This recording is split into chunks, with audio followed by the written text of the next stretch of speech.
तो कैसे हैं मेरे प्यारे दोस्त, मेरा नाम है जय और आप सभी लोगों का एक बार फिर से स्वागत है प्राइड पब्लिकेशन के यूट्यूब चैनल पे। आप सभी लोगों के डिमांड के हिसाब से एक नई वीडियो के साथ मैं यहाँ पे हाजिर हूँ। और उससे पहले मैं आप सभी लोगों का बहुत बहुत शुक्रिया अदा करूंगा, क्योंकि आप सभी लोगों ने मेरे वीडियो पे जो पहला वीडियो मैंने डाला था अपने इस चैनल पे एसआई से रिलेटेड, उसको बहुत प्यार दिया आप लोगों ने और मैं बहुत खुश हुआ। उसके लिए तहे दिल से शुक्रिया आपका। आज मैं आप सभी लोगों को ये बताऊंगा कि 70+ लाने की रणनीति मेरी क्या थी। मैं एक टीचर नहीं हूं, मैं एक अभ्यर्थी हूं। फर्स्ट अटेम्प्ट में इतना लाने का रणनीति मेरा क्या था। बहुत ज्यादा मैंने मेहनत नहीं की थी, ये सच है, आप यकीन कीजिए या नहीं, ये सच्चाई है। जो पहली बार आए हैं चैनल को सब्सक्राइब जरूर कर दीजिएगा और वीडियो को लाइक जरूर कर दीजिएगा, बेल आइकन को जरूर दबा दीजिएगा। आप सभी लोग बहुत डिमांड कर रहे हैं कि जो होमवर्क सीरीज है वो स्टार्ट किया जाए। डेली आपको टॉपिक दिया जाएगा, आप सभी उसको पढ़ेंगे डेली और उसको लेकर के यहाँ पे मैं क्वेश्चन लेकर के आ जाऊंगा 25-30 उस टॉपिक से, और उसको आप लोगों को पहले टेस्ट दे लेना है, मैं बताऊंगा कैसे, और उसके बाद जाकर के यहाँ पर एक बार आ जाएंगे, डिस्कशन देख लेंगे और अपनी परफॉर्मेंस देख लेंगे कि क्या है, और आपकी रैंकिंग भी यहाँ पे दिखाई जाएगी। चलिए ठीक, आइए ये देखते हैं कि जो 70+ लाने की जो रणनीति है वो क्या होना चाहिए। चलिए देखिए, तो आइए देखते हैं कि ये 70+ लाने की रणनीति क्या होनी चाहिए। देखिए आप सभी जानते हैं कि जो फर्स्ट टर्म होता है बिहार एसआई जो है, उसकी रणनीति के बारे में हम जानने आए हैं आज। देखिए आप सभी जानते हैं कि कितने स्टेप में आपका एग्जाम होता है। आप सभी यदि नहीं जानते हैं तो मैं बता देता हूं, बहुत सारे बच्चे हैं और अभ्यर्थी हैं जो अभी नए शुरुआत करेंगे, तो उन लोगों को मैं बता दूं। देखिए आपका 3 स्टेप में एग्जाम होता है, प्री होता है, मेंस आता है और फिजिकल आपका आता है। ठीक है, फिजिकल एफिशिएंसी टेस्ट। आप जान लीजिए कि ये 200 नंबर का होता है, ये भी 200 नंबर का होता है। 100 क्वेश्चन आता है इसमें, 100 क्वेश्चन ये भी, 100 क्वेश्चन ये भी। बाकी ये 1600 मीटर का रेस है 6.5 मिनट में, और 6 मिनट में 1000 मीटर लड़कियों के लिए। आप सभी लोगों को मैं ये कहता हूं, आप सभी लोगों से गुजारिश है या जो भी कहिए, यदि आपको दरोगा बनना है, ये बात याद रखिए, यदि आपको दरोगा बनना है तो आपको आज से ही या जब से वीडियो देख रहे हैं आपको दौड़ लगाना शुरू कर देना चाहिए। अब आप ये सोचेंगे कि प्री और मेंस के बाद मैं दौड़ लगा लूंगा तो आप मेरे कैटेगरी में आके रह जाएंगे, ठीक है, और फेल हो जाएंगे। यकीन कीजिए, आपको दौड़ डेली लगाना है, रेगुलर लगाना है, इससे आप बचे रहेंगे। पता है आपको, जो ये नहीं करते हैं ना उनको दिक्कत देखिए। पहले तो वेट बहुत ज्यादा होता है उनका या आपका, सबका होता है, मेरा तो बहुत ज्यादा था, 87 था, अभी फिलहाल मेरा 73 हो गया है वेट दौड़ते दौड़ते। तो इसकी तैयारी पहले से आपको करनी होगी, अचानक से नहीं होगा। पता है बहुत सारे जो लड़के हैं जो दौड़ने गए 30 दिन में उन्होंने अपने पैर को इंजर्ड कर लिया, दौड़ करके पैर। मेरे सामने एक लड़की का पैर है ना ऐसे बांस की तरह टूट गया, मतलब मेरे सामने टूटा था, वो जंप लेने की कोशिश कर रही थी, उसका गया, उसी बार का नहीं, अभी नेक्स्ट वैकेंसी में भी वो नहीं दौड़ पाएगी। मेरा एक फ्रेंड 87 मार्क्स लेकर के आए थे और उनके पैर इंजरी के कारण वो दौड़ नहीं पाए और उनका रिजल्ट रह गया। मेरा भी वही सेम केस है, मेरे को भी थोड़ा सा इंजरी हो गया था, फिर भी उतना भी ज्यादा नहीं था, थोड़ा नर्वस के कारण मैं फेल हो गया और पैर में थोड़ा सा वो हो चुका था, इंजर्ड तो हुआ ही था, दवा खा के दौड़ता था मैं। चलिए आते हैं, तो याद रखिए आपको ये दौड़ लगाना शुरू करना है, क्योंकि आप देखिए बिहार एसआई का कितना जल्दी वैकेंसी, तुरंत के तुरंत उसने पूरा टेस्ट ले लिया, प्री ले लिया जल्दी, मेंस ले लिया, पीईटी ले लिया, कितना जल्दी सब कर दिया, अब तुरंत ज्वाइन कराएंगे वो लोग। ठीक है, तो ये देखना बहुत जल्दी जल्दी में होगा, आपको फिर से 30 दिन का टाइम भी नहीं मिलेगा। वहां पे बोला था जो आईपीएस था कि बहुत कम समय मिलेगा, कोई भी भर्ती बहुत तेजी से होगी, ये बात ध्यान रखिएगा। आगे चलते हैं। अब देखिए आपको आपकी रणनीति क्या होना चाहिए। पहले तो ये तो जानेंगे ना कि भाई क्वेश्चन का पैटर्न क्या होता है, क्वेश्चन आसान होता है, मुश्किल होता है, क्या है, कितना नंबर लेकर के आना है आप लोगों को, है ना, और कुछ आपको ध्यान देना है। आप ये ध्यान दे लेंगे ना, आप यकीन कीजिए आप 5 क्वेश्चन बचाएंगे, और मैं तो कहूंगा कि आप पूरा क्वेश्चन बचा लेंगे यदि ध्यान देंगे तो। और आप उसके बाद मैं बताऊंगा तुक्का कैसे लगाएंगे, और इन तीनों को मिला करके आप 70 अबव कैसे लेकर के आएंगे। आप टेस्ट लगा के देखिएगा, पढ़ाई किए होंगे तो मैं जो बताऊंगा आज कोई सेट लगा के देखिएगा कैसे आपका कम से कम 65 पार होगा। ठीक है, मैक्सिमम 70-80 भी जा सकता है। चलिए आइए, तो हम लोग देखते हैं पहले क्वेश्चन का जो रेशियो है, क्या अनुपात होता है, किस सब्जेक्ट से कितने क्वेश्चन आते हैं, एक रफ टफ देखेंगे हम लोग। देखिए आज से बहुत पहले तक, जैसे बहुत पहले क्या 1717, 2446, ये 2 एग्जाम में जो पैटर्न रहा था, आप सभी जानते हैं कि 2213 में वो टोटली चेंज हो गया था, हुआ था। तो मतलब ये इसका तो कोई मतलब बनता नहीं है, फिर भी एक रफ टफ मैं लेकर के आया हूं कि आप सभी देख लीजिए एक क्वेश्चन क्या है। देखिए आप सभी जानते होंगे कि पिछली बार का जो एग्जाम हुआ था, जो 2446 का हुआ था, 1717 का तो मैं पेपर नहीं देखा हूँ, पेपर देखा हूँ पर ध्यान नहीं है मुझे कि कितने करंट अफेयर्स के थे। 24-46 में आप जान लीजिएगा जो फर्स्ट शिफ्ट हुआ था उसमें करंट से 30 सवाल थे, लगभग 28 से 30 क्वेश्चन थे, ठीक है। लेकिन जो सेकेंड शिफ्ट था, सेकेंड वाले में लगभग 20 ही था, लगभग 20 ही था। आप इन दोनों का एवरेज औसत निकालेंगे तो लगभग 25 क्वेश्चन निकल के आता है। तो मैंने इसी आधार पे यहाँ पे दिया है, यहाँ पे आप जोड़ेंगे तो 100 से ऊपर भी हो जाएगा, क्योंकि मैंने यहाँ पे एक पर्टिकुलर रेंज नहीं लिया है कि हाँ 5 ही आएगा 6 ही आएगा ऐसे करके। ये है बस एक रफ है कितना क्वेश्चन आता है, इससे आपको ये आइडिया लग जाएगा कि कौन सा सब्जेक्ट ज्यादा इंपॉर्टेंट है। बहुआ देखिए, आप सभी जानते हैं कि आपको कितना सब्जेक्ट पढ़ना है। आप देखिए यहाँ पे आपको गणित पढ़ना है, ठीक है, गणित और तर्क शक्ति, ये भी क्वेश्चन आया था इस बार, लगभग 7 से 8 क्वेश्चन आया था प्री में, प्रारंभिक परीक्षा में लगभग 7 से 8 क्वेश्चन मैथ और रीजनिंग ये दोनों मिला करके हुआ था। और जो अब बहुत आसान आता है, यकीन कीजिए मैथ रीजनिंग बहुत ही आसान आता है, ठीक है। करेंट अफेयर्स इस बार बहुत कम था और ऐसा था जो काफी पुराना था, तो इसलिए करंट अफेयर्स को आपको अभी से पढ़ना चाहिए, ठीक है। करंट अफेयर्स आपको अभी से पढ़ना चाहिए, इस बात का ध्यान रखिए, क्योंकि इस बार आप देखेंगे कि पुराना आया था जो ये था। आगे देखिए, राजनीति शास्त्र, पॉलिटी, देखिए मेरा हिंदी थोड़ा सा कमजोर है, मैं सीबीएसई का स्टूडेंट रहा हूं, तो ये सब नाम में गड़बड़ी हो तो उसके लिए क्षमा चाहूंगा। प्लीज जो दोस्त पहली बार आए हैं चैनल को सब्सक्राइब जरूर कर दीजिएगा। होमवर्क सीरीज चलेगा हमारा, मैं खुद भी तैयारी करता हूं और मैं भी करूंगा क्योंकि मैं भी छट गया था इस बार, ठीक है। फिजिकल, इतिहास, भूगोल और पर्यावरण, भूगोल में भी दोनों है आपका। एक तो आपका फिजिकल जो है भाई धरती के बारे में पूछता है और आपके भारत के बारे में, भारत का भूगोल, और बिहार का भूगोल भी 1-2 क्वेश्चन टपका देता है। जैसे कोई बायोस्फीयर रिजर्व कहाँ है, भारत बिहार में इकलौता राष्ट्रीय उद्यान है, आप सभी जानते हैं, कमेंट में बता दीजिए कौन सा। विविध है, अर्थशास्त्र है, विज्ञान है, और क्या है, बिहार विशेष। तो इन सब से इतना सारा क्वेश्चन आता है, आप लगभग देख सकते हैं। इन सब में सबसे ज्यादा इंपॉर्टेंट, मेरे हिसाब से सबसे ज्यादा इंपॉर्टेंट कोई है तो भैया आप यकीन कीजिए ये है, ठीक है, साइंस। लेकिन इस बार जो क्वेश्चन आया था साइंस का वो दिमाग हिला देने वाला था। मैं आपको बता रहा हूं कि क्वेश्चन थोड़ा सा टफ इसलिए हो गया था, लोग कह रहे थे बहुत सारे टीचर अब आपको गहराई में पढ़ना पड़ेगा, ये पढ़ना पड़ेगा, वो पढ़ना पड़ेगा।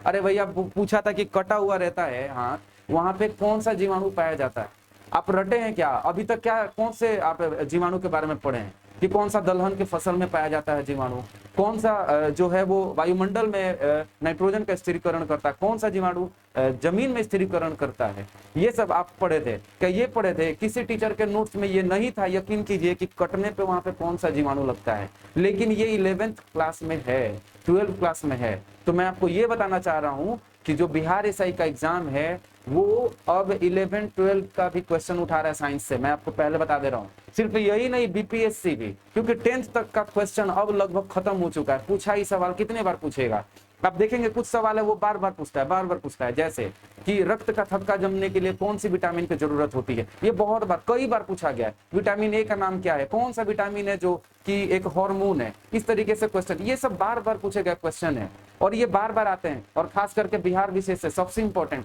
1857 की क्रांति में किसने भाग लिया था बिहार की तरफ से? वीर कुंवर सिंह ने, ये सब जानते हैं। तो ये पूछे गए सवाल है ना। तो अब याद रखेगा ये सवाल कितने दिन तक पूछेगा, सब रट लिए, इसीलिए कट ऑफ बहुत ज्यादा चला जा रहा है आजकल। इसीलिए ये लोग अब शिफ्ट कर रहे हैं साइंस के लिए, लगभग 11 और 12 क्लास के लिए। पर क्या आपको ये पढ़ना है? नहीं, 2-4 क्वेश्चन ही 11-12 का रहता है, ठीक है। यदि आप बना लेंगे तो आप सेफ रहेंगे, एकदम 100% सेफ हो जाएंगे। यदि नहीं बनाएंगे तो फिर वही हाल है, बॉर्डर पर लटके रहेंगे। लेकिन इसका मतलब ये नहीं कि 70 नंबर नहीं आएगा। अरे 70 नंबर ले आने की बात कर रहा हूं भाई, मतलब आप समझिए कि आप 26 को गलत कर सकते हैं और बाकी 24 को आपका लगभग नेगेटिव में, बाकी 4 को जो है आपका नेगेटिव को बैलेंस करने में चला जाएगा, समझ रहे हैं ना। 70 नंबर लाने की बात कर रहा हूं, जिसमें से 26 को गलत करने या छोड़ने का चांस है, समझिए ध्यान से। 26 वो छोड़िएगा, वो 26 को मैं 4 में से छोड़ ही दीजिएगा तो कोई दिक्कत है? कोई दिक्कत नहीं है। इसीलिए सबके लिए आपको एकमात्र किताब पढ़ना है, वो है लूसेंट। लूसेंटवा को पूरा रट लेना, लूसेंटवा को पूरा रट लेना है। बाकी मैं बताया हूँ, घटना चक्र का पॉइंटर एक आता है किताब, आप वो ले लेंगे, आपका काम बन जाएगा। चलिए आगे देखते हैं। करंट अफेयर्स के लिए आपको आज से ही पढ़ना है। देखिए मार्केट में बहुत सारा किताब आता है, स्पीडी का आता है, एडुटेरिया का आता है, तो मैं तो चाहूंगा कि आप एडुटेरिया को ही फॉलो करें, बाकी आप देख सकते हैं अपने हिसाब से। बहुत लोग स्पीडी पढ़ते हैं, स्पीडी भी अच्छा है पर उसमें कुछ ज्यादा चीज है। अब जितना मेहनत करेंगे उतना आएगा नहीं, बात को समझिए। अरे आप देखिए, आप दिन भर डेली डेली डेली डेली 4-4 घंटे करंट अफेयर्स पढ़े, 2-2 घंटे करंट अफेयर्स पढ़े, परीक्षा में 30 गो सवाल आएगा, आप कै गो करंट अफेयर्स बनाइएगा? मैं आपको लिख के देता हूँ, आप डेली पढ़िएगा ना तो आप 30 गो में 25 से 27 गो शायद सही करिएगा। बाकी तुक्का लगा दिए वो सही हो गया तो 30 गो 30 सही हो सकता है, लेकिन 25 गो से ज्यादा आप नहीं करिएगा। कोई करंट अफेयर्स 30 का 30 नहीं लड़ा सकता है, ये बात ध्यान लीजिएगा। और एडुटेरिया या कोई भी मैगजीन स्पीडी या जो भी पढ़ते हैं मतलब करके आप जान लीजिए कि आप आराम से मतलब 20 से 22 क्वेश्चन तो जरूर बना लेंगे। तो ये बताइए डेली डेली 2 घंटा पढ़ना बढ़िया है कि खाली एक बार में मैगजीन उठा के पढ़ लेना वो बढ़िया? एक बार में मैगजीन उठा के पढ़ लेना वो ज्यादा ना अच्छा है जी। तो ये करंट अफेयर्स भी मैंने आपको बता दिया। रह गया गणित और तर्क शक्ति, तो एकदम बेसिक मैथ आता है, बेसिक मैथ आता है, रीजनिंग बस दिमाग लगाने वाला होता है, वो भी आप बना लेंगे। बाकी जो इसकी तैयारी कर रहे हैं वो कहीं ना कहीं पहले तैयारी कर रहे होंगे, यदि नहीं भी कर रहे होंगे तो ऋचा अग्रवाल का मैथ्स का बुक आता है इतना मोटा सा, वो किताब आप बनाइए। इसलिए बनाइए क्योंकि अभी नहीं लेकिन मेंस में मैथ ही आपका मेरिट बनाएगा। याद रखिए करंट अफेयर्स को पढ़ना बहुत जरूरी है, ये नहीं पढ़ेंगे तो मेरिट नहीं बनेगा, ये बात ध्यान रखिएगा। करंट अफेयर्स आपका मेरिट बनाने का काम करेगा इसमें, क्योंकि देखिए साइंस वगैरह सब लोग पढ़ लेते हैं, मैं बता रहा हूँ ना, भूगोल भी सब पढ़ लेते, सब पढ़ लेगा, खाली करंट अफेयर्स सब लोग नहीं पढ़ता है, पूरा नहीं लड़ा सकता है, याद रखिएगा, आप इस पे ध्यान देंगे, ठीक है। बाकी सब तो सब पढ़ ही लेता है, गणित एक भी नहीं छूटना चाहिए। गणित और रीजनिंग एक भी गलत करते हैं तो आप सिलेक्शन से चूकते जाएंगे, जितना सवाल गलत करेंगे चूकते जाएंगे, ठीक है। पॉलिटी एकदम डायरेक्ट सवाल आता है, डायरेक्ट, कि राष्ट्रपति होने के लिए कितने उम्र की जरूरत होती है? 35 वर्ष की, ठीक है। प्रधानमंत्री किसके प्रति उत्तरदायी होता है? राष्ट्रपति। लोकसभा को भंग कौन कर सकता है? इनमें से कौन सी जो सभा है जिसको भंग नहीं किया जा सकता है? तो राज्यसभा, बहुत सारा भरा रहेगा वहां पे, लोकसभा, विधानसभा, राज्यसभा और फिर आपका कोई भी इनमें से कोई नहीं, है ना, इस तरीके से। तो ये सारा क्वेश्चन आता है, ये सब बना लेंगे, यकीन कीजिए। करंट अफेयर्स आपको तो जरूर से जरूर करना है, पर याद रखिए यदि आपका साइंस कमजोर है, यदि आपका साइंस कमजोर है, आप इसको अच्छा कीजिए, यही आपका मेरिट बनाएगा। मैं कह रहा हूँ साइंस ये सब से तो आप, क्योंकि ये सब बना लेते हैं ना, तो आपको जो सब बना लेते वो तो पूरा करना ही है, लेकिन जो कोई नहीं बनाता है कहीं कहीं वो आपको बनाना है, समझ गए बात को। और इन सब के लिए आपको ये बुक पढ़ना जरूरी है, लूसेंट। मैं बार बार लूसेंट, देखिए मैं लूसेंट नहीं पढ़ रहा था, यकीन कीजिए, मैंने इस बार पढ़ा था मेंस के लिए, और लूसेंट सच में वाकई में बहुत अच्छी किताब है। अभी कहिएगा इतना पतला किताब में का दिया रहता है, का दिया है, इतना सा तो है, उसे बढ़िया इतना मोटा मोटा जो लोग इतिहास की किताब पढ़ता है वो बुर्बक है, ऐसा नहीं है। लेकिन याद रखिएगा लूसेंट में इतने हैं लेकिन क्वेश्चन वहीं से आता है। अब आप बताइए कि आपको परीक्षा में 100 को क्वेश्चन बनाने से मतलब है कि आपको ज्ञान दिमाग में भरने से, इतना मोटा मोटा किताब का दिमाग में भरने से मतलब है? जी नहीं, इसी से मतलब। अरे आप, मैं बता रहा हूँ ना, इतिहास का कोई टॉपिक चुन लेंगे ना, इतिहास की तरफ ये कोई टॉपिक चुन लेंगे ना, एक पेपर से आएगा, एक नए किताब से आएगा, समझ गए, एक नए किताब से आएगा आपके इतिहास में, और इसके अलावे एक नए विद्रोह से आएगा, उसके बाद एक नए कांग्रेस का अधिवेशन से आएगा या उसके अध्यक्ष से आएगा, है ना, एक नए आंदोलन से आएगा क्वेश्चन, और बिहार में कोई जो राष्ट्र पुरुष है उसका टाइटल भी दे सकता है। तो ये सब चीजें कोई ना कोई किताब, कोई ना कोई जर्नल यानी कि पेपर, ये सब जरूर पूछता है एक एक टॉपिक, और डेफिनेटली आता ही आता है, ये याद रखिएगा, 100% आता है ये सब क्वेश्चन। 4 गो 5 गो सवाल तो ऐसा ही हाथ में आ गया, बाकी का याद रखिएगा। इतिहास में भी आपका जो है प्राचीन भारत है, देखिए भूगोल तो आपको पढ़ना है, ये सब बहुत आसानी से आप कर सकते हैं, भूगोल ये सब जो है ना ये बहुत आसानी से कर सकते हैं।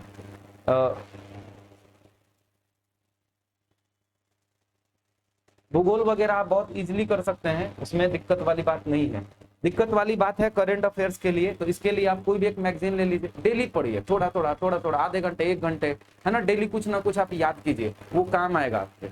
अब आइए गणित, मैंने बता दिया कि आप ऋचा अग्रवाल का बुक लेकर के बनाना शुरू कर दीजिए। क्योंकि आपको मेंस में मैथ बनाना पड़ेगा, और मैथ आसान नहीं आता है दरोगा का। देखिए ज्योमेट्री आता है ना जी, इसमें ज्योमेट्री आता है, अलजेब्रा आता है, ये सब आता है, बहुत आसान आता है, बहुत इजी आता है, बहुत। लेकिन आप बनाई भी नहीं करेगा तो आप बना लीजिएगा, वहां पे नहीं बनेगा। इसीलिए किताब लीजिए, भले आसान ही बनाइए, वही आएगा, आसान ही आएगा। अरे मुश्किल आएगा तो 2 घंटा में कंप्लीट आप ही कर लीजिएगा, नहीं होगा। तो मैथ रीजनिंग को भी बनाने का आदत डालिए, अभी बहुत टाइम है उसका वैकेंसी आने में।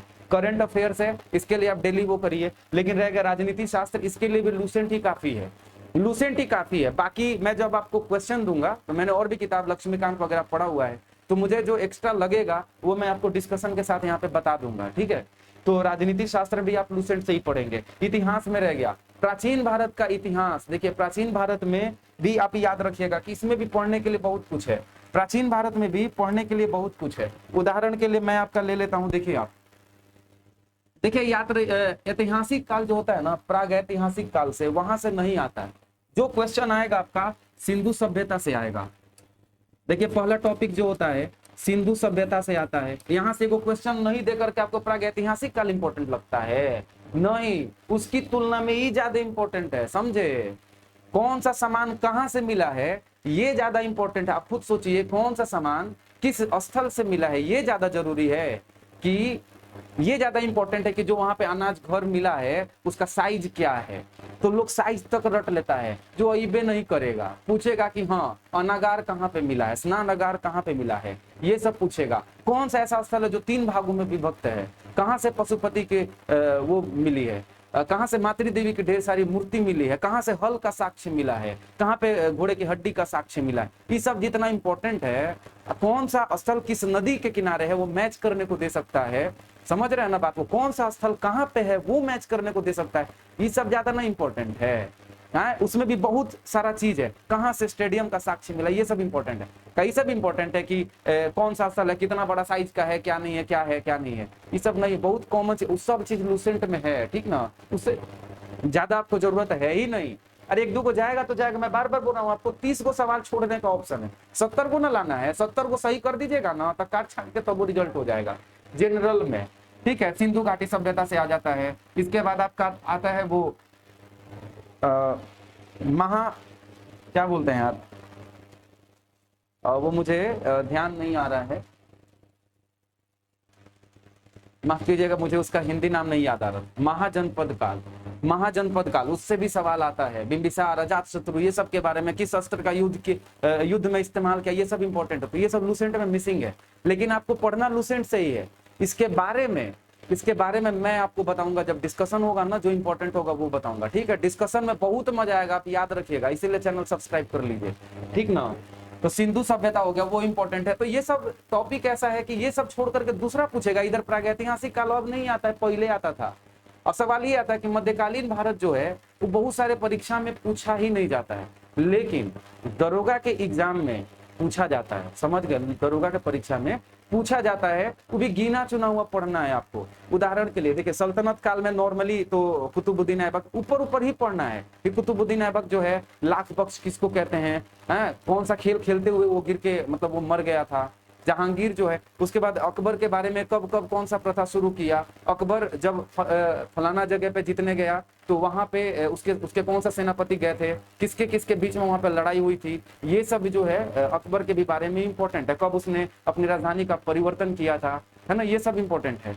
उसके अलावे अब इतिहास में जानने का मतलब ये नहीं है कि जोधा थी, कहाँ की थी, क्या नहीं थी, ये सब जरूरी है, ये नहीं है तो पढ़ के क्या करेंगे। उसके अलावे आप देखेंगे इतिहास के अलावे सॉरी ये हो गया। उसके अलावा शेरशाह सूरी देखिए बिहार के थे, उनसे सवाल आता है, उनके प्रशासन से भी सवाल आता है आपका। फिर उसके बाद ये जो खिलजी वंश का जो था अलाउद्दीन खिलजी, उनसे क्वेश्चन आता है। तो ये सब कुछ ही इंपॉर्टेंट टॉपिक है। जहाँ शिवाजी हैं, इनसे मराठा में भी शिवाजी हैं, तो इन सब से क्वेश्चन आता है। तो जो इंपॉर्टेंट आपको बस वही पढ़ना, सब लूसेंट में। आपको कुल मिला के बात ये है कि लूसेंट ही पढ़ना है, बाकी पुराने साल का क्वेश्चन देखना है, जो कि घटना चक्र का पॉइंटर का बुक आता है, आप मार्केट में पूछेंगे घटना चक्र का पॉइंटर दीजिए, 210-20 रुपए में मिलेगा, वो भी बुक ले लीजिए। ये दोनों को पढ़िए, ठीक है। उसके बाद आपको यहाँ पे आपूर्ति करने के लिए मैं हूँ, यहाँ पे डेली आपको जो पढ़ने के लिए टॉपिक दूंगा उसका डिस्कशन के साथ, जो लूसेंट में नहीं है वो मैं आपको बता दूंगा, ठीक है।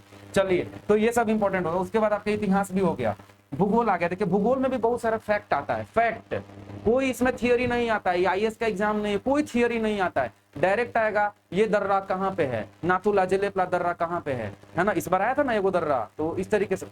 तो पाल घाट, भूर घाट, है ना, थाल घाट कहाँ पे है, ये सब दर्रे कहाँ पे हैं, कौन सा दर्रा किसको किसको जोड़ने का काम करता है, तो इस तरीके से क्वेश्चन आता है। उत्तराखंड में कौन सा दर्रा है ना, हिमाचल प्रदेश में कौन सा दर्रा, सिपकिला, रोहतांग, बारालाचला, है ना, जोजिला, बनिहाल दर्रा, कहाँ से कौन सी सुरंग पास होती है। तो ये सब क्या, ये सब फैक्ट है, है ना, कौन सी नदी की सहायक नदी कौन सी, ये सब फैक्ट है, तथ्य है। और ये तथ्य का सबसे बढ़िया स्रोत आपका लूसेंट है, उससे अच्छा कोई स्रोत है ही नहीं। सबसे अच्छा जो फैक्ट का स्रोत है वो आपका लूसेंट है। और यही सब क्वेश्चन आता है, घटना चक्र में मत जाइए, वो यूपी में पूछा हुआ सवाल रहता है बहुत सारा, इतना सारा क्वेश्चन रहेगा वो आपके परीक्षा में नहीं देने वाला है, समझ गए, वो बहुत थोड़ा अलग टाइप का क्वेश्चन हो जाता है इसके पैटर्न से। तो वो भूगोल के लिए भी आपको यहीं से करना है। उसके बाद आप राज्य राजधानी याद कर लीजिए, अलग अलग देश का कॉन्टिनेंट वाइज मैप देखा कीजिए, कोई भी देश का नाम आता है आप एक बार मैप देख लीजिए, है ना। इस तरीके से ये सब पढ़ने का एक तरीका होता है, आप देखिएगा अपना अपने हिसाब से। पर्यावरण से भी एक दो क्वेश्चन आ जाता है, उदाहरण के लिए कि ग्लोबल वार्मिंग, वैश्विक उष्मा जो भी कहते हैं, वैश्विक उष्मा जो है ग्लोबल वार्मिंग, उसके लिए कौन सा रिस्पॉन्सिबल है, ग्रीन हाउस को जो हरित जो गैस है वो कौन कौन सा होता है, तो ये सब पर्यावरण से है, ठीक है। और सतत विकास किसको कहते हैं, तो ये भी क्वेश्चन जो है बिहार पुलिस में भी एक दो बार पूछा गया हुआ है, तो ये सब है। उसके बाद विविध में याद रखिएगा, एक ना एक डेट जरूर पूछा जाता है, किस तारीख को क्या मनाते हैं, जैसे यूनाइटेड नेशन डे कब मनाते हैं, विश्वकर्मा पूजा कब मनाते, ये सब नहीं पूछेगा, ईद कब मनाते, ये सब नहीं पूछेगा, समझे। उसमें पूछेगा क्या, यूनाइटेड नेशन विश्व जल दिवस कब मनाते हैं, पर्यावरण दिवस कब मनाते हैं, योगा दिवस कब मनाते हैं, उनका थीम क्या था, उनका विषय क्या था, ये कभी कभार तो दुओ को दे देता है, समझे। तो ये सब आपको याद करना है, समझे। तो ये सब चीज है, कोई ना कोई एक अभ्यास, ये सब एक क्वेश्चन आता है, कोई ना कोई एक किताब लूसेंट में पीछे दिया हुआ है, वो सबसे क्वेश्चन आता है, समझ गए ना। और खेल से, खेल के शब्दावली से क्वेश्चन आता है कि ये शब्द किसमें, मेडन ओवर जो डाला जाता है, पूछेगा कौन से खेल में आता है, आप कहेंगे क्रिकेट में, है ना। एलबीडब्ल्यू कहाँ आता है, क्रिकेट में आता है, मुझे दूसरे खेल का पता ही नहीं है, वो है। कौन सा ट्रॉफी, संतोष ट्रॉफी कौन से खेल से संबंधित है, ये सब क्वेश्चन आता है। तो ये सब आप बाद में पढ़ेंगे, क्या है ये बाद में। अरे भैया ये कई गो 5 गो 6 गो सवाल के लिए 95 को पहले छोड़ दीजिएगा, पहले ही लड़का ही रटने लगता है, मत रटिएगा अभी, ये 95 को पहले सिक्योर करिए, बाद में यहाँ पे आइएगा। विज्ञान है आपका, तब जाके बिहार विशेष है, समझ गए। चलिए अब आते हैं हम लोग, ये सब बिहार विशेष के लिए। देखिए बिहार का अपना क्या है, जो पढ़े हैं वो जानते होंगे। बिहार का अपना आपको क्या लगता है, प्राचीन भारत है, जो भारत का प्राचीन भारत है वही तो बिहार है, वही ना पढ़ना रहता है जी। और थोड़ा मोड़ा साउथ का अलग है, तो साउथ से मतलब ही नहीं है, तो बिहार का अपना प्राचीन भारत है ही नहीं, ठीक है। सॉरी, मतलब भारत का प्राचीन भारत, बिहार का ही प्राचीन भारत है, आपको अलग से पढ़ने की जरूरत है ही नहीं। दूसरा क्या होता है, बिहार का सिर्फ दो ही है, अपना इतिहास है इसका, बिहार का अपना इतिहास है, दूसरा अपना भूगोल है। आपको बहुत सब बोलेगा कि ये पढ़ लो वो पढ़ लो, कुछ नहीं पढ़ना है, कुछ नहीं पढ़ना है। अब भूगोल में भी सब नहीं पढ़ना है, नागी नकटी डैम कहाँ पे है ये सब पढ़ लीजिएगा, डैम बिहार में कहाँ कहाँ पे कौन कौन सा है, आपको इसमें भी चुन के पढ़ना है कि कौन सा पक्षी अभ्यारण्य कहाँ पे है। जैसे जमुई में है कांवर झील, अभी जो उसमें जीआई टैग दिया गया था, वो पूछेगा कहाँ पे है ना। इस तरीके से क्वेश्चन आता है। खड़गपुर जो पहाड़ी है किस किस जिला में फैला हुआ है, ये सब कुछ कुछ क्वेश्चन है जो आने का उम्मीद है, एक दो क्वेश्चन दे देता है, ठीक है। पिछली बार 24-46 में आया था, तो इस बार मुझे ध्यान नहीं है कि आया भी था कि नहीं, लेकिन मुझे नहीं लगता कि आया था, लेकिन दे देगा। तो आप क्या कर लेंगे, तो 2-3 क्वेश्चन है चुन करके, बस यही पढ़ना है। इतिहास में भी याद रखिएगा, आधुनिक भारत का इतिहास और बिहार का अपना आधुनिक इतिहास ही पढ़ना है। बाकी प्राचीन तो आप अपना सबके साथ पढ़ लेंगे, मतलब आपको बिहार का आधुनिक बिहार पढ़ना है, वो भी आपको गिन चुन के मैं बता दूंगा, मैं नोट्स दे दूंगा गिन चुन के, मैंने बना रखा है, ठीक है। आप ये पढ़ लेंगे। उसके बाद में भूगोल आता है, तो भूगोल में आप क्या पढ़ेंगे, भूगोल में कोई बुक उठा लीजिएगा, उसी से केबीसी नैनो वगैरह ये सब का, और रट्टा मार लीजिएगा जो रटने वाला चीज है। आगे चलते हैं। अब उसके बाद देखिए सबसे पहला है, अब आपको नंबर यहाँ से उठा करके लाना है। देखिए नंबर आप ले आने के लिए देखिए इजिली आप समझिए कि करंट अफेयर्स में 22 से 25 को आएगा क्वेश्चन, कुछ नहीं, हम 20 को मान के चलते हैं। 20 को में आप 15 को बनाइएगा ना, 15 को आप इजिली बनाइएगा, 20 को मैं मान के चल रहा हूँ। तब गणित में आप 5 से 8 को है ना, 5 को रहेगा तो आप 5 के 5 बना लीजिएगा, ये बात याद रखिएगा। राजनीति शास्त्र 8 से 10 को है, सब बनाने वाला होता है। 9 को बनेगा ना कम से कम, ले भैया 9 को बन गया, इजिली बनेगा। आप पूरा लूसेंट पढ़ जाइए, देखिए बनेगा कैसे। और उसके बाद इतिहास है 12 से 15 को है, आप तो 15 को तो लगभग मान के चलिए, 12 ही मानिए ना, 12 को सवाल है, आप 10 को यहाँ पे जरूर बनाएंगे। भूगोल जो है, भूगोल, ठीक है, भूगोल जो है, भूगोल में आप लगभग 10 को तो नहीं, 9 को मैं मानता हूँ, 9 को भी नहीं, चल 8 को मान लें, 8 को, 7 भी मान सकते हैं, कोई दिक्कत नहीं, अभी बता रहा हूँ, घबराइए मत। पर्यावरण में 2-3 को आता है ना, 1 को तो बनेगा। अर्थशास्त्र में 3 को 4 को है, 2 को तो बनेगा, हाँ। और इसमें भी करंट का सवाल आता है, तो आप बना लेंगे इजिली, ठीक है। विज्ञान में 18 से 20 को आएगा, 15 को बनेगा, 15 को बनेगा। बिहार विशेष में आपका 2 को 3 को है, 1 को बनेगा, विविध में 5-6 गो है, 3 गो बनेगा। हाँ चलिए अब आगे इसको जोड़िए, 15 5 20 9 29 10 39 39 60 47 48 3 51 51 2 53 5 58 10 68 और 1 69 गो हो गया। ये 69 गो। चल हम मान लिए कि इसमें से कहीं कहीं और नहीं बना है, 65 गो बनेगा, 65 गो बनेगा। चल 65 नहीं 62 गो बनेगा। लेकिन याद रहे आपको बनाना वही है जो आप 100% जानते हैं। पेपर कितना भी टफ दे देगा, वो 60 गो 50 गो आसान सवाल देगा, 10 गो मीडियम सवाल जरूर देगा, आपको 60 गो आने वाला सवाल जरूर आएगा। गलती एक भी नहीं करना है, मतलब गलती से भी आप गलती करते हैं आप उसको सुधारिए। आपको आने वाला सवाल एक भी गलत नहीं होना चाहिए, नहीं तो आपका रिजल्ट दूर हो जाइएगा, रिजल्ट से दूर हो जाइएगा। मैं आपको बता दे रहा हूँ, गलती से भी गलती नहीं करना है। आने वाला सवाल जो नहीं आता वो गलत होगा, कोई अफसोस नहीं होगा, लेकिन आने वाला गलत कर दीजिएगा ना, मतलब मैं बता रहा हूँ घर पे आपको नींद नहीं आने वाली है। ठीक है, तो ये देखिए मैं 62 ही मान रहा हूँ, तो मैं ये 62 मानता हूँ कि आप चलिए आप बहुत एकदम बच बच के बनाए हैं, कहीं गलती नहीं किए हैं, समझ रहे हैं ना, कहीं गलती नहीं किए हैं आप, और मतलब इतना बनाए बच के, मतलब जो नहीं आता उसको छुए भी नहीं है अभी, मेरा ये मतलब। आप यदि 62 नहीं 60 भी बना लेते हैं ना, तो मान लेते हैं कि आप 65 गो में से 60 गो अभी सही किए। अभी आपके पास लगभग 35 गो सवाल है जो आप सस्पेंस में है कि इसमें क्या भरूं क्या नहीं, तब आप मॉडरेट वाला सवाल बनाएंगे। जो आपको लगे कि अब बनने लायक है 50-50% वाला, वो बना लेंगे। मान लेता हूं कि 5 गो यहाँ से भी बन गया, 30 गो बच गया। अभी 30 गो में 5 गो बन गया है, समझ गए। 5 गो में 3 गो तो सही होगा, कंफ्यूजन वाले में जरूर होगा, जरूर होगा। इससे ज्यादा गलती नहीं कर सकता, कोई इंसान नहीं कर सकता है। तो आपका हो गया 60 और प्लस 3 63 गो। और सवाल कितना अटेम्प्ट हो गया, 35 गो में से 5 कट गया और अभी 30 गो सवाल है। मैं कह रहा हूं आप 30 में क्या करेंगे, 30 में सब में सी रंग दीजिएगा, सब में सी रंग दीजिएगा। मैं आपको बता रहा हूं, आप करके देख लीजिएगा घर पे, सब में सी रंग के देखेंगे ना। अच्छा देखिए आपके पास मैं कहता हूं 20 गो सवाल दिया और 20 सवाल का 4-4 गो ऑप्शन है। मैं कहता हूं कि आप चारों में से आपको कोई ना कोई चुनना है, या प्रोबेबिलिटी निकाल के दिखाइए। चारों गो में आपको कुछ नहीं आता है, 20 में से किसी सवाल में कुछ नहीं आता है, 4 गो में कोई एक तो चुनिएगा। प्रोबेबिलिटी क्या है, सही होने की संभावना क्या है, कोई एक ऑप्शन ही सही होगा ना, बाकी 3 गो गलत होगा, तो 1/4 आएगा। देखिए संभावना, ठीक है, ये संभावना मतलब 4 गो में से एक ही गो से 25% होने का चांस है। अकेले देखिएगा तो हर सवाल में 25% चांस है सही होने का।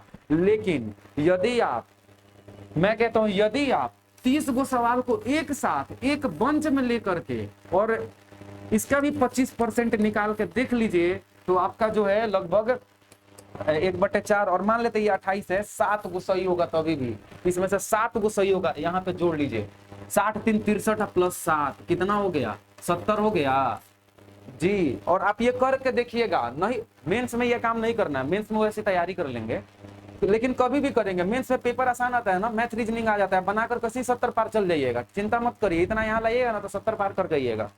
देखिए 70 प्लस कैसे हो गया, ये मैं आपको लिख के देता हूं कि ऐसा आप कभी नहीं किए होंगे। ऐसा करके देखिएगा, आपका नहीं 70 पार हो गया तो फिर आप कहिएगा, 70 नहीं भी तो 65 जरूर पार हो जाएगा। 70 भी आया ना, कटेगा क्या गो सवाल, 30 गो सवाल का कटेगा, 30 गो सवाल कटेगा। मैं 100 पे गिनती कर रहा हूँ, 200 पे नहीं कर रहा हूँ, मतलब 30 गो सवाल गया, मतलब 3 नंबर कटेगा, 67 आ गया। 67 पे मेरिट नहीं, कट ऑफ नहीं बनेगा। पिछली बार 61 पे बना था, इस बार बहुत टफ देगा, उसी जैसा टफ देगा ना तो 64 जाएगा, बहुत जाएगा कट ऑफ, ऐसा सवाल आएगा तो 64 जाएगा, उतना नहीं जाएगा, 67 नहीं लाइएगा भाई। हमने तो यही रणनीति अपनाई थी, बाकी आप लोगों का पता नहीं, आप लोग अपने हिसाब से देख लीजिएगा। देखिए मैं एक अभ्यर्थी हूँ, मैं अपना बस अनुभव शेयर कर रहा हूँ, बाकी आप अपना देख लीजिएगा।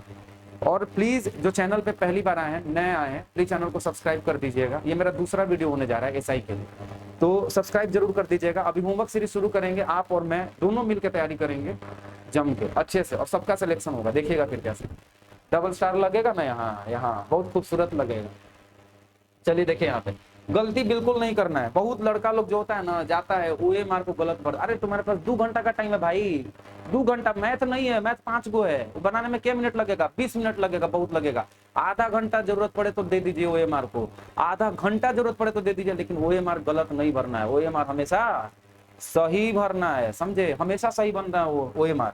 OMR से एकदम बचना है। दूसरा, गलती से भी आने वाला सवाल गलत नहीं करना है। यदि आप आने वाला सवाल गलत कर रहे हैं तो सिलेक्शन से दूर चले जाएंगे। देखिए मैंने कितने अच्छे से काउंट करके आपको बता दिया है, इसमें से इतना इतना इतना इतना आप जरूर ला देंगे और उतना आएगा। ये मैं बहुत काट के कह रहा हूँ, मैं आपको कह रहा हूँ, मुझे खुद पे इतना भरोसा है कि मैं यदि आज से पढ़ाई छोड़ दूं और बिहार एसआई के एग्जाम में बैठना हो जाए तो शायद मैं 65 से 67 नंबर लेकर के आऊंगा। ये बात जान लीजिए। आपको मैं ये भी बता दूं कि फ्री के टाइम पे आप देखिएगा यूट्यूब पे बहुत सारा मेरा वीडियो पड़ा होगा। आखिरी क्लास मैंने लगता है कि 24 या 25, पता नहीं मुझे डेट एग्जैक्टली याद नहीं आ रहा है, कितने को एग्जाम था बिहार एसआई का। मैं बीपीएससी की तैयारी अच्छे से करता था, लेकिन मैं यूट्यूब पे ही लगा था, अभी इसको लेके मैं सीरियस नहीं था, ठीक ना। फिर भी मैंने छोड़ा और वो बस करंट अफेयर्स पढ़ के मैं एग्जाम में बैठ गया था और बन गया। या यकीन कीजिए यही रणनीति अपना करके, ठीक है। आगे चलिए, मेंस में मैंने लूसेंट पढ़ा है, उससे पहले लूसेंट कतई नहीं पढ़ा था, लेकिन लूसेंट बहुत अच्छी किताब है। बाद में समय का प्रबंधन आपको करना है, ये नहीं कि बना रहे सुत गए फिर आराम से आग जग करके लास्ट में रंग रहे, नहीं, ये सब नहीं करना है।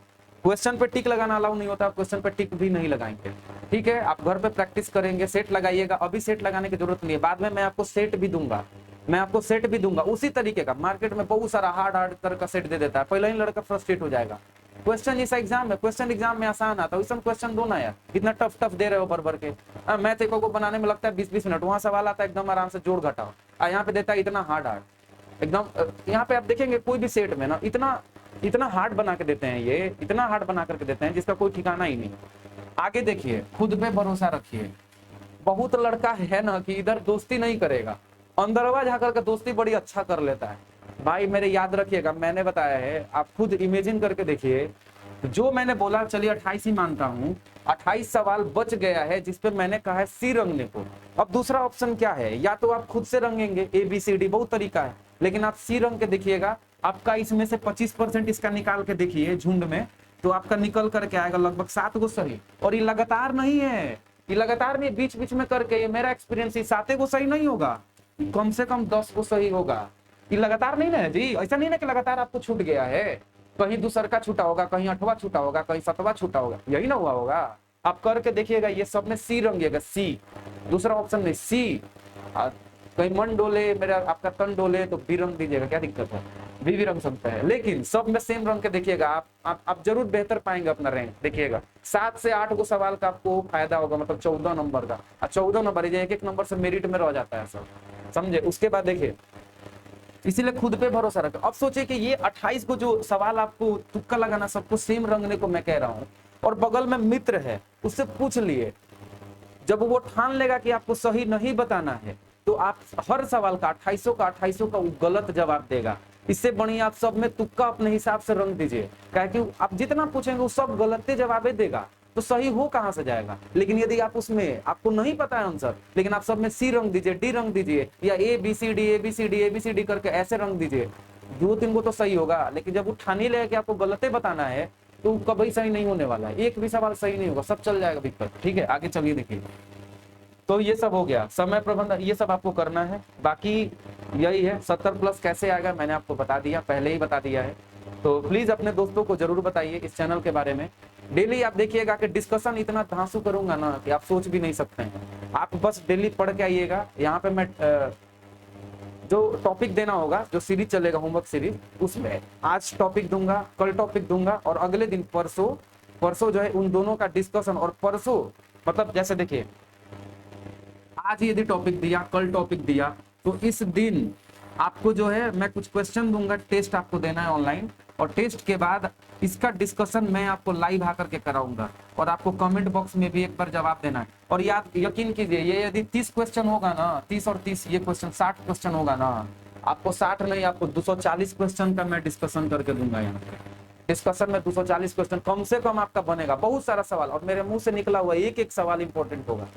क्योंकि मेरी जो पढ़ाई है ना, वो पूरी की पूरी 100 नंबर की तैयारी के लिए होती है। मैं तैयारी इसी तरीके से करता हूँ कि जो 100 गो सवाल है ना, वो पूरा 100 गो में से कितना ज्यादा से ज्यादा मैं बना दूं, मैं इसके लिए पढ़ता हूँ, ज्ञान लेने के लिए नहीं पढ़ता। क्या कि हमको फाइनली यहाँ चाहिए डबल स्टार, आपको भी चाहिए ना, तो इस चैनल से जुड़ जाइए, सब्सक्राइब कर लीजिए, ठीक है। यहाँ पे देखिएगा और 2-4 गो दरोगा दोस्त लोग भी है मेरा, जो इस बार हुआ, उन लोग को बुला के लाऊंगा, बताएगा आप लोग कैसे वो लोग किया है।